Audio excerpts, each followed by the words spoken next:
नमस्ते। आज के इस खास एक्सप्लेनर में बहुत बहुत स्वागत है।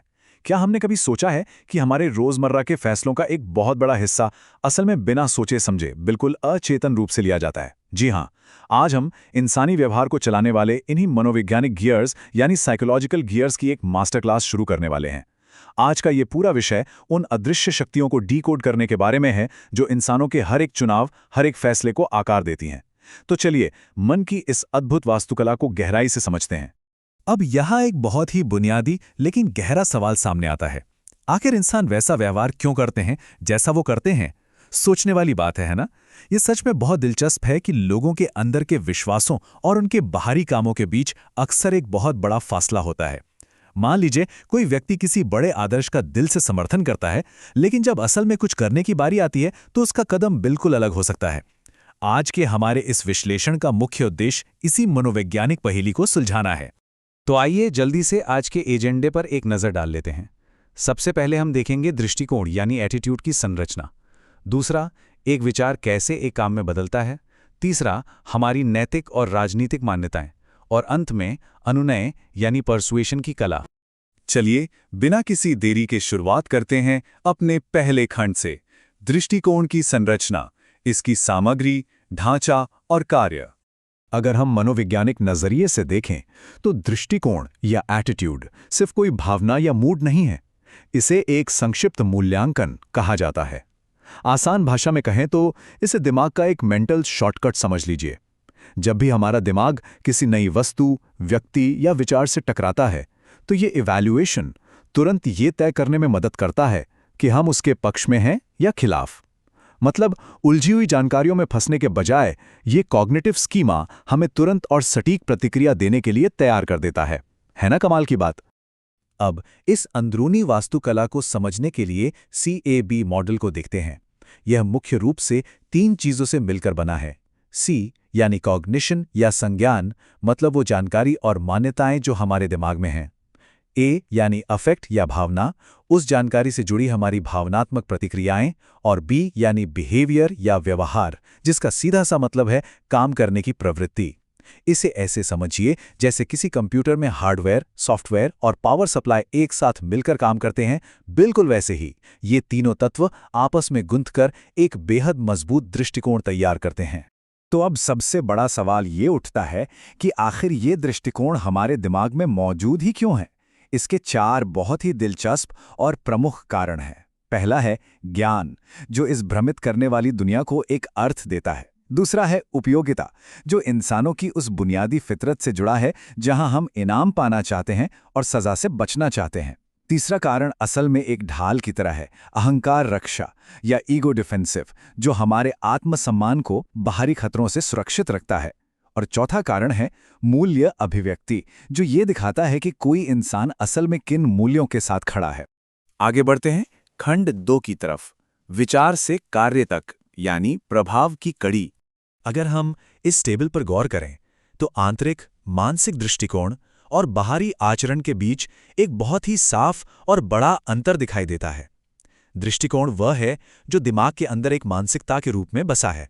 ये पूरी तरह से हमारी आंतरिक धारणा है। लेकिन दूसरी तरफ व्यवहार वह है जो बाहर से साफ तौर पर देखा जा सकता है, और ये अक्सर सामाजिक नियमों और मानदंडों से तय होता है। ये दोनों गहराई से जुड़े जरूर हैं, लेकिन बुनियादी तौर पर बिल्कुल अलग हैं। और सच कहें तो यही वो वजह है कि इंसान अंदर से जो महसूस करता है वो हमेशा उसके असली कामों में नजर नहीं आता। अब इसी क्लासिक और उलझी हुई समस्या का एक बहुत ही शानदार समाधान निकाला मैसाचुसेट्स विश्वविद्यालय के शोधकर्ता इसैक अजिन ने। उनके शोध का मुख्य फोकस इसी बात पर था कि आखिर हमारे सामान्य दृष्टिकोण किसी खास मौके पर हमारे असली व्यवहार की भविष्यवाणी करने में फेल क्यों हो जाते हैं। जरा सोचिए, ऐसा क्यों होता है कि लोग पर्यावरण बचाने की बड़ी बड़ी बातें तो करते हैं, लेकिन जब प्लास्टिक रिसाइकलिंग की बारी आती है तो पीछे हट जाते हैं। अजिन का ये काम व्यवहार मनोविज्ञान यानी बिहेवियरल साइकोलॉजी के रहस्यों को सुलझाने में एक बहुत बड़ा मील का पत्थर साबित हुआ। अजैन के इसी बेहतरीन काम से सामने आया नियोजित व्यवहार का सिद्धांत या थ्योरी ऑफ प्लान्ड बिहेवियर। ये लैंडमार्क सिद्धांत हमें बताता है कि सिर्फ दृष्टिकोण से ही कोई व्यवहार पैदा नहीं होता। असल में इरादे यानी इंटेंशंस ही असली भविष्यवक्ता होते हैं, और ये इरादे 3 चीजों से मिलकर बनते हैं। पहला, व्यक्ति का अपना दृष्टिकोण, दूसरा सामाजिक दबाव और तीसरा ये एहसास कि उस काम पर उसका खुद का कितना कंट्रोल है। कोई इंसान किसी काम को करने के लिए कितनी जी जान लगा देगा, ये सीधे तौर पर इन्हीं इरादों पर टिका होता है।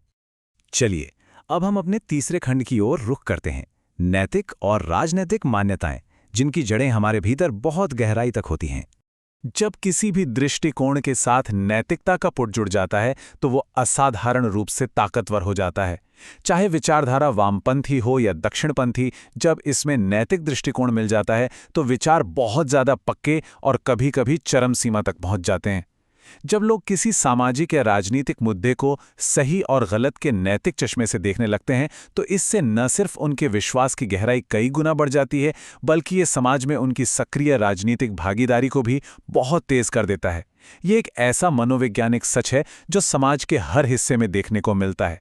इसे एक आइसबर्ग यानी हिमखंड की तरह समझिए। हमारे दृष्टिकोण भी बिल्कुल ऐसे ही दो परतों में काम करते हैं। स्पष्ट दृष्टिकोण पानी के ऊपर का वो हिस्सा है जिसके बारे में हम पूरी तरह से सचेत होते हैं और सोच समझकर जिसे व्यक्त करते हैं। लेकिन सतह के बहुत नीचे छिपे होते हैं निहित दृष्टिकोण। ये वो ऑटोमेटिक और अचेतन मूल्यांकन है जो हमारे पुराने अनुभव में बहुत गहराई तक रचे बसे होते हैं। अक्सर होता यह है कि जब कोई अचानक या तीव्र राजनीतिक और नैतिक प्रतिक्रिया देनी होती है तो ये छिपे हुए निहित दृष्टिकोण ही हमारे आवेगी व्यवहार को कंट्रोल कर लेते हैं, वो भी बिना हमारे एक पल सोचे। और अब हम आते हैं अपने आखिरी और चौथे खंड पर, अनुनय की कला यानी सामाजिक गतिशीलता। अनुनय, जिसे हम परसुएशन भी कहते हैं, सामाजिक प्रभाव का एक सबसे बड़ा और बुनियादी टूल है। इसका सीधा सा मकसद होता है किसी व्यक्ति के विश्वासों, दृष्टिकोणों, इरादों या व्यवहारों को बदलना।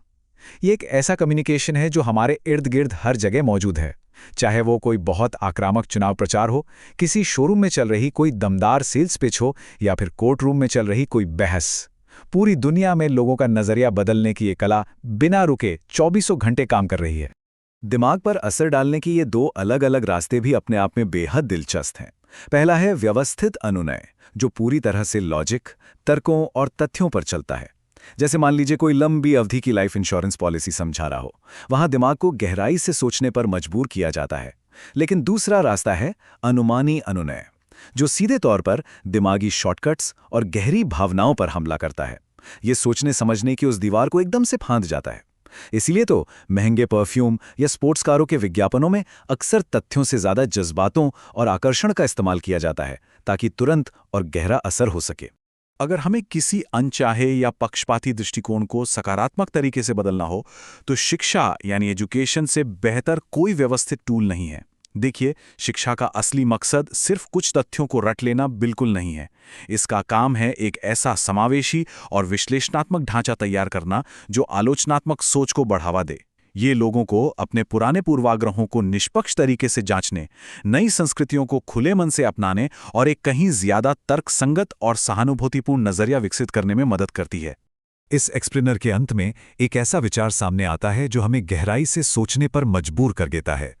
जिन मान्यताओं और दृष्टिकोणों को हम इतनी शिद्दत से अपना मानते हैं, क्या वे सच में पूरी तरह से हमारे अपने हैं, या फिर वो बस उसी संस्कृति, शिक्षा और लगातार चल रहे सामाजिक अनुनय का एक अदृश्य नतीजा है जो जिंदगी भर हमारे आसपास चलता रहता है।